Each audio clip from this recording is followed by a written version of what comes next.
Good afternoon, everybody, and welcome back to TBD, the Colorado Springs Real Estate Podcast, Episode 3. I'm Rob Thompson, Associate Broker here in the... Oh, is Number this four. Episode 4? Oh, yeah, we had 0. Okay, so TBD, Episode 4. I'm Rob Thompson, Associate Broker here with the agency in Colorado Springs. I'm here with my colleagues who will now introduce themselves.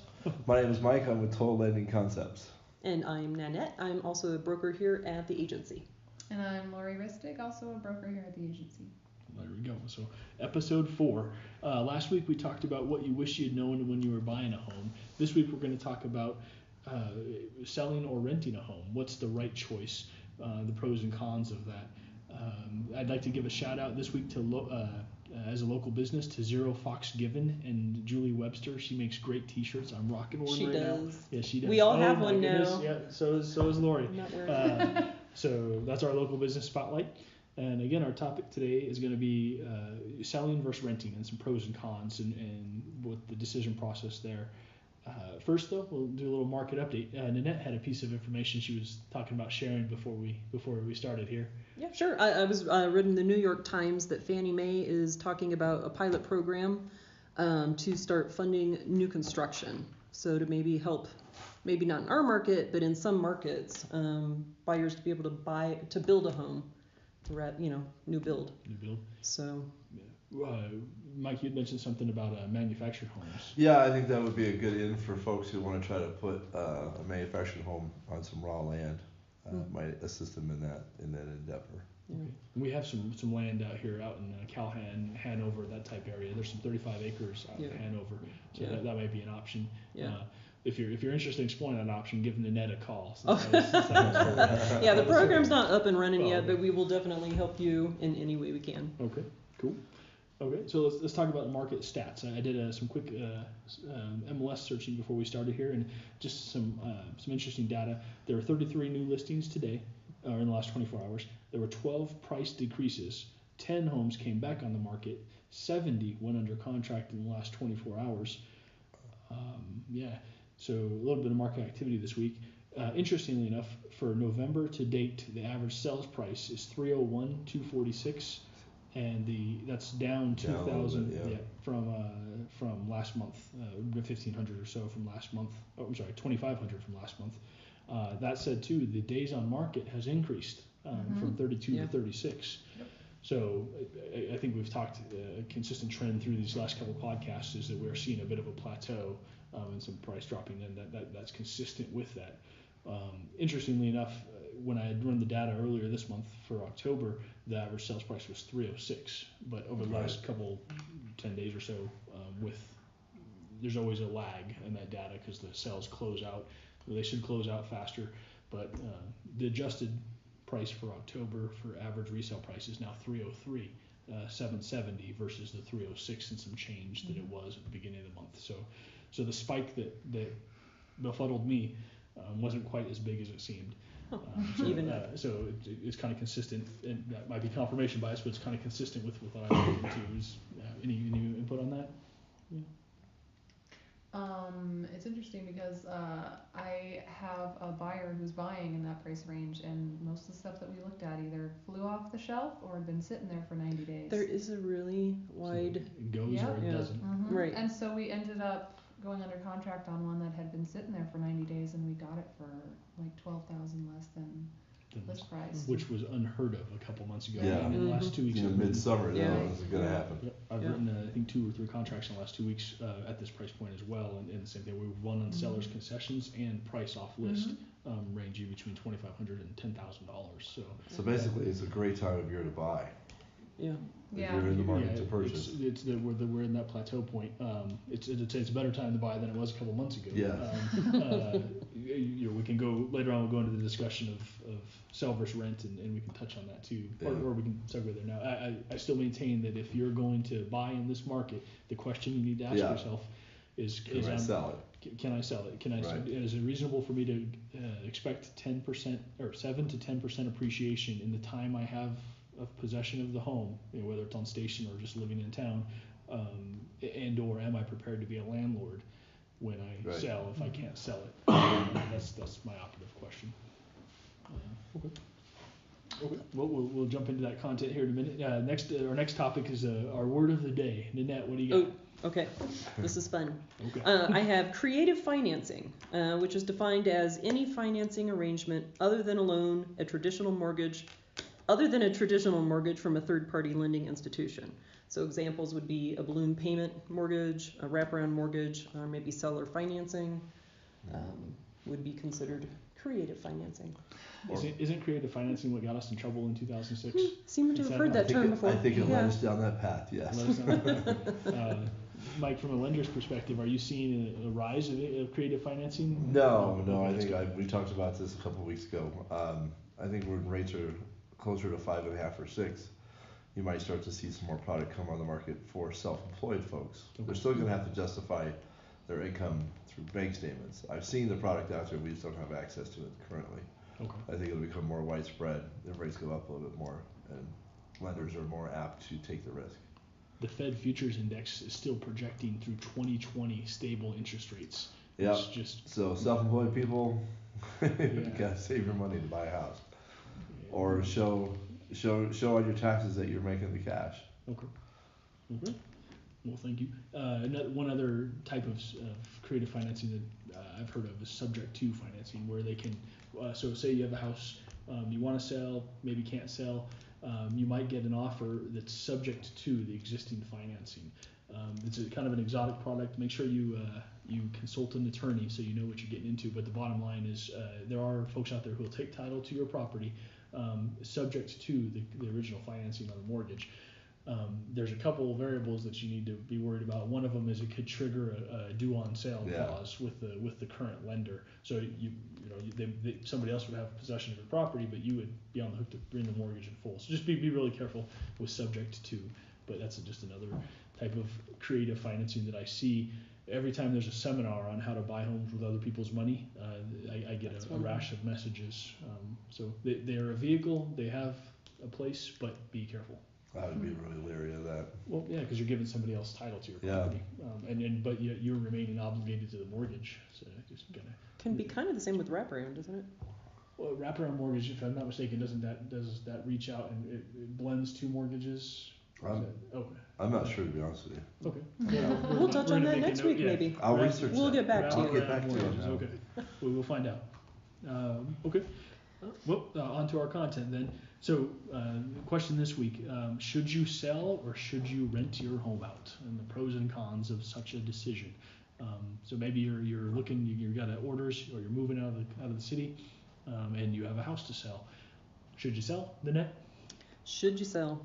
There's lots of questions involved with that. There's some pros and some cons. One pro would be that your mortgage would be being paid, and your house would continue to increase in value, so that by the time you sold it, will most likely be worth more. Will it continue to increase? Most likely. It depends on how long you have it. I think if it was a long-term hold, there's more of a chance that it would actually increase in value, get through the dips and rise in cost. Mm-hmm. Yeah. The historical average of housing appreciation is 3%, so that's a good metric to use. But then, of course, in Vegas in 2007, there was a 67% drop in value. So, there will be off years. Yes. Historically. Is that really the definition of off? Okay, that was really a catastrophic. Here we go. So the synopsis of that is, or summation of that is, if you hold it long term, you're likely to see continued appreciation while someone else is paying your mortgage. Okay. Right. Or there could be upsides that are not monetary. Happens here a lot in Colorado Springs. People fall in love with it. They come in military and plan to come back here and retire.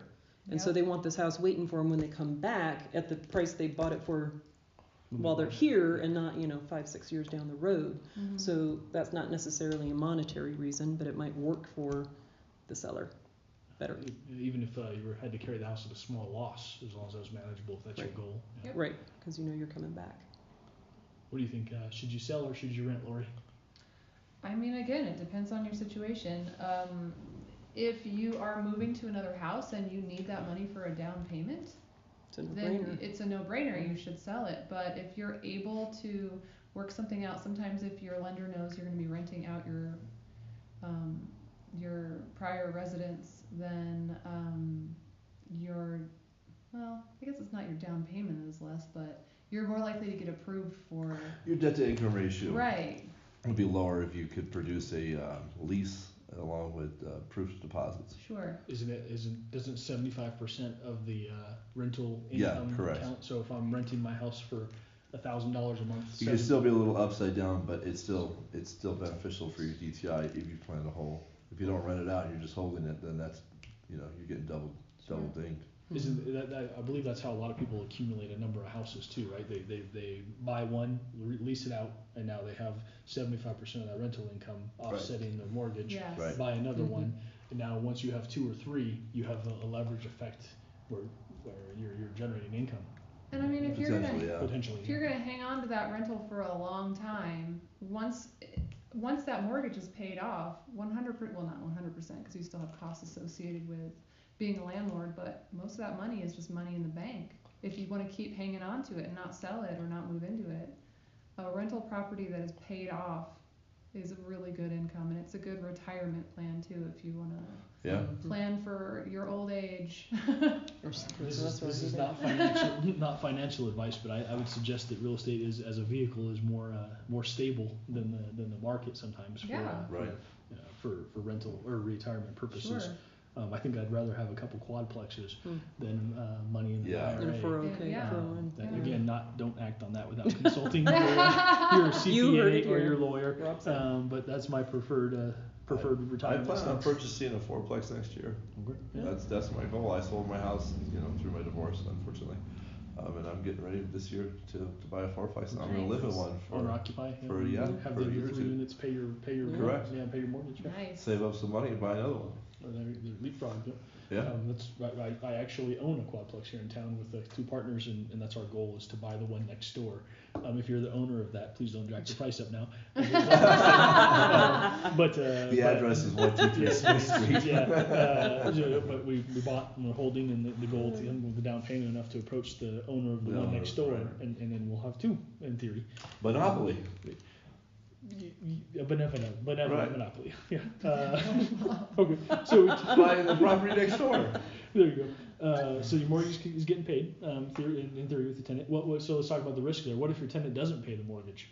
Then you are stuck. So I think we're saying you should have some cash reserves on hand. Yeah, that's one of the risks. Well, I know as a lender, we require people who are buying investment properties to have 6 months. 6 months of reserves. Okay. Yeah. Wow. And so that means 6 months on top of their down payment. 6 months of cash in the bank to demonstrate that you can just pay for that reason. Okay. Just for the reason when the tenant doesn't pay. Okay. Or you don't have a tenant. Either one. Because there's always vacancy. You have to factor that in. That's why we go with 75%. There's a turn time on the vacancy as well. Even if you have it, you need 24, 72 hours or more if there's repairs to be made, right? Right. Let's talk about repairs. What if you're going to rent, you need to be prepared as a landlord that you will be paying repairs, and so you need to build that into your cash flow, right? Sure. If the furnace goes out at 2:00 in the morning in the middle of January, you can't just let your tenants be cold. You have to replace it or repair it. Because that's a habitability issue. Right. That has to be taken care of. Yeah, the warranty of habitability. Case in point, last week I was in my quadplex and the boiler went out in one of the units, and I can pull it up, and I think it's $2,062.02. There goes this year's profits. The unit cash flow is approximately $600 a month. So that's 4 months or 3.5 months worth of cash flow gone. Profit, right? But again, it was as soon as I was alerted to it, we sent the technician out and fix it. Got to fix it. They got to have heat. Yeah. So be prepared for those maintenance costs. A rule of thumb for budgeting for those is 10%. It is that I've heard for maintenance costs. You need to budget for 10% of the rent or mortgage for maintenance costs on the unit. What about, there's another one, property management. Are you going to manage the unit yourself, or are you going to hire a property manager, which averages about 10%, although that's not a set rate and it is negotiable, but I would budget for 10% for property management. So now we're talking about 20% over the cost of your mortgage. Mm-hmm. So the question to me is, will the house rent for 20% over the cost of your mortgage? And or are you prepared to carry it at a loss if you need to, for the purpose of holding on to it long term, Right. Really depends on your goals. The goals, okay. Yeah. Also, your location versus the property location. Yeah. If you're out of state, if you're in Okinawa and your property is in Colorado Springs, you're going to be hiring Rob or Nanette or Laura to manage your property. True. And even if you're not going to be, I know there are a lot of people who invest out of state. My personal rule of thumb is if I can't go see the property in a day, then I don't want to buy it. Right. That's just my own personal. Dave Ramsey says that too. Does he? Okay. Yeah, he does. Well, he's a smart man. He is. He learned it from Rob. I know there's Ramsey calls Rob all the time. Rob, what should I do? We're BFFs. WWRD. If you go to biggerpockets.com, though, there are quite a few out-of-state investors who are picking up quite a few deals out of state, and there's some profit margins to be made there. But again, there's some risk, and there's a lot. You never get to see the actual property. So I just like the ability to go by and see it if I can. I would agree with you. Okay. So we talked about mortgages getting paid. You need some reserves. You need to budget for those reserves. You may want to keep the house for longevity purposes or future return. So that might be one reason to hold on to it. Landlords, if you're going to be a landlord, are you willing to keep it up, because there will be expenses. We just sold a house last week. Actually, just closed. The tenant had done approximately $30,000 to $50,000 worth of damage to the property. That's no joke and no exaggeration. So that's something landlords should be prepared for. On the flip side, that doesn't mean that there are all great landlords either. So True. Yeah. Any other sell versus rent pros and cons? Covered a lot. The recovery? I said I think we covered a lot. Yeah. Okay. One thing we had briefly talked about before this meeting for this podcast was you may not be able to sell. You may have to rent it out. What if your equity position doesn't support? What if you're upside down? Sure. If you owe more than the home is worth, then when you go to sell, you're gonna either have to short sale it or come to the closing table with cash for the difference. Okay. And if you can't do that, renting might be a good option. Right. Yeah. Okay. You might be in a better position further down the road. What is a short sale? Basically, when you owe more than the home is worth. So if you have a home that's worth $300,000 and you've taken out home equity loans and and let's say you owe $320 on it, and when you took out that loan, it was worth $320, but the market wasn't great to you, and now it's worth $300, but you still owe $320. When you move away, you have to come up with that difference, or you have to short sale with a bank where they take less than what is owed. They negotiate with the bank to take less than what is owed on the mortgage. That's the literal definition. And just for information purposes, on those kind of loans, you have to have permission of your lender to sell it as the seller, and they can take anywhere between 3 and 11 months. I had one that took 11 months to process. Yeah, it takes a while. Yeah, back and forth, because what happens is buyer makes an offer on the property, and then you take that offer to the seller's lender for approval, and then the clock starts. And it's 30 to 60 days on average on a turn time for that lender. And if they counter, now the buyer might walk away, or the buyer might counter the counter, and so now you start the clock 30 to 60 days. And the one that went 11 months went on so long that, just to say, it went on a long time. How long was it, Rob? It was 11 months, or approximately 330 days and then the irony of that one is when it was time to close, we actually had to accelerate the close because the buyer's rate lock was going to expire, and to the lender's great credit, this thing that had gone on 11 months, and we had a firm closing date. I called them 3 weeks ahead of that closing date and said, we really need to close tomorrow. And by the grace of the lender, the lending gods, the lending gods, they said okay, and I said excuse me, and they said okay, we'll send you the updated CD right now. And I was like, oh, okay, and we closed it. And that's awesome. Good end of the saga. But so yeah, you might not. Good lender. There you go. You might not be able to sell. You might have to rent it out. There was one other component that Mike touched on, and that was VA eligibility. In Colorado Springs, a good chunk of homes are bought on VA loans. And so if you don't sell the home, you need to understand that your VA eligibility for that home loan is tied up partially or in full by that other purchase. So if you go to purchase another home, you would need to sell that one or get a different type of loan. Right. Or you have to come in with 25% of everything over your entitlement, as we spoke about earlier. What Mike means there is you can use a VA loan above the county cap rate, but Correct. you have to bring a quarter of the difference between the cap rate and the total entitlement you're proposing to use. And just so say it's $400,000 cap in El Paso County. I think it's 402 something or 407. 424, I think. 424. Yeah. Okay. So let's call it. You have an entitlement of 424. If you want to buy $500,000 worth of house, you need to bring 25% of the 76,000. Correct. So okay. And that is some on-the-fly math right there, you guys. Thank you. If you want us to break down that math, give Mike or me a call. Just jump and we'll break it down for you. But we can do math too. With a calculator. I gave you guys the shout out. So their point in this article I read in the Times was to estimate what your actual profit would be over the number of years you would plan to keep the rental, and so that's the actual overage of money minus, repairs and right. insurance and all that good stuff we talked about, versus the cash you could walk away with today, and then decide which one makes more sense. Sure. So if you have a home, say you could lock in $30,000 worth of profit today, or in the next 5 to 6 weeks it takes to close in this market. You have that $30K or budget. My cash flow for the property will be $600 a month for. How many months do I need to carry that? That's 7,200. That's I would need 4.5 years or so to capture that. It's like winning the lottery. Do I want to take the lump sum or do I want the annuity? Yep. And they always. I will say that characterization assumes continued profit, which you need to. That's the big risk for me. Right. Is do you? You can plan for that, but you gotta plan for the other direction too.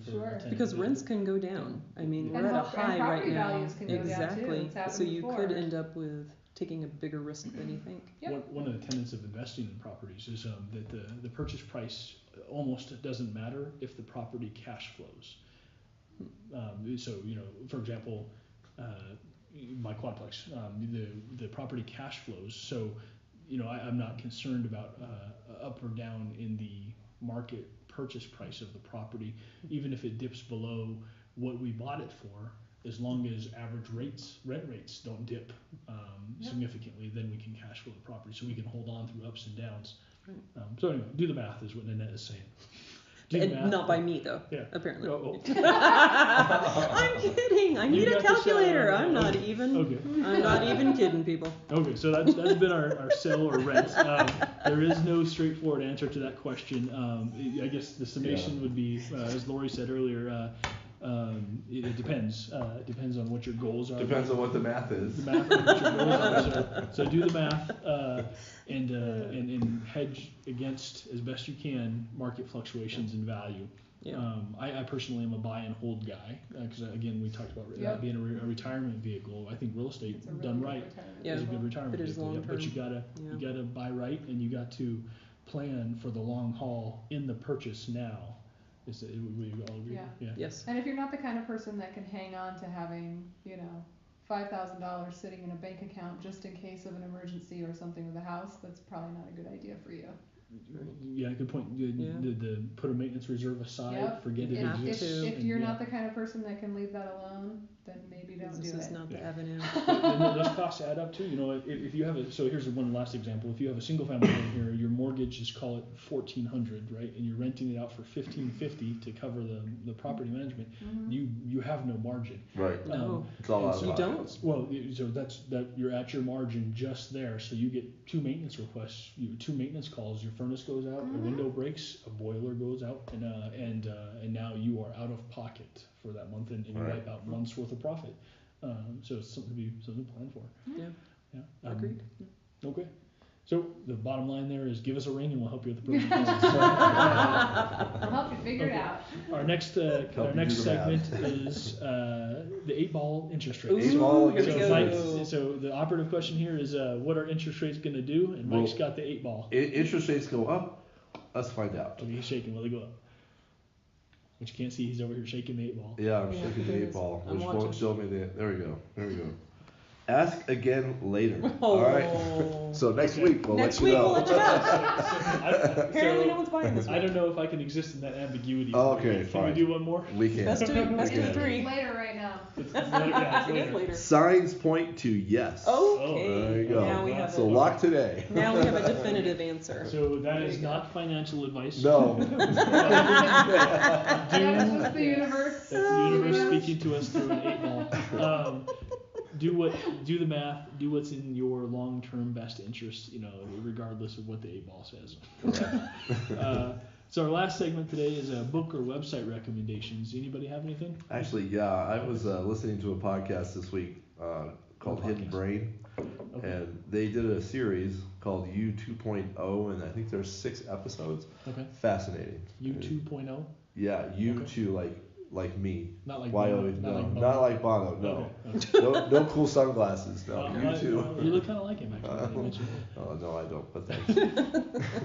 But anyway, I thought it was an excellent series, and I enjoyed listening to it. So Okay. U 2.0. All right. yeah, on Hidden Brain. Nice. I would recommend the book Anti-Fragile. It's an interesting read about complex systems and how to build in anti-fragility into a complex system. When the book posits that when we think of an antonym, if you think of fragile, what's the opposite of fragile? Strong. Strong. Right. Okay. But is a strong system robust, or is a strong system rigid? So an anti-fragile system, from my read so far, gets stronger when it is stressed, and it doesn't become rigid necessarily. And the analogy in my head is the Hulk. When the Hulk gets mad or gets hit, he gets stronger, and as he gets hit more in the comics, he gets increasingly strong, corresponding to the stress. Anyway. So it's for every action there is an unequal reaction. Or an equal, So it was real good. It's been a real good read so far. And one of the mantras in there that I thought was real interesting. It said, it used the human body as an example. If a human is bedridden for 6 months, your system starts to atrophy and break down. So we are not strong beings. We're our bodies are complex systems that need stressors to survive. So an anti-fragile system. Plants are like that too. Plants in the wind are stronger than the ones that are not exposed to wind. Indoor plants are not as strong as outdoor plants. That's a great analogy. That's a good analogy. Wow. Mine's blowing here. You can't see it, but my mind is blowing. Cool. So, I had one sleepless night this week. That was not fun, but I discovered a podcast called Sleep With Me. The podcast that puts you to sleep. Did it work? No, because I think the reason I was awake was because I had a root canal, and they gave me some numbing stuff that had epinephrine in it. I think that's what was keeping me awake. I was awake till good past 3 in the morning. It was ridiculous, but I had some time to kill while I was awake. So, Sleep With Me, good podcast. It's good to chill you out at the end of the day, just release stress and calm down and go to sleep. Right on. Awesome. I'm actually looking it up as we speak. There we go. Well, here you go. We are a wealth of information. Yes. Okay. Anybody have any reads or anything? I had a book to recommend. Okay, what do you got? I mean, it was kind of a reread, but I still recommend it. Blink by Malcolm Gladwell. I love all of his books. What the Dog Saw, Outliers, Tipping Point was really good too. Is that the one about, or what? Yeah, no, go ahead. Is it the one about the speed decisions? Yes. Okay. That they're actually he's showing how they're actually more valid. The snap decisions. That's it. And he talks about, predictive thin slices of behavior. And there's all these case studies. I thought it was just fascinating. How micro expressions. That's where that TV show, Lie to Me, I think was based on his book. That we don't realize our brain is processing all these things. That we're reading people's faces, and you just know right away without knowing why. And so I thought the whole thing was just fascinating. He's an awesome storyteller. He just finds these commonalities and all this disparate information and stories, ties it all together. Have you read Freakonomics? No.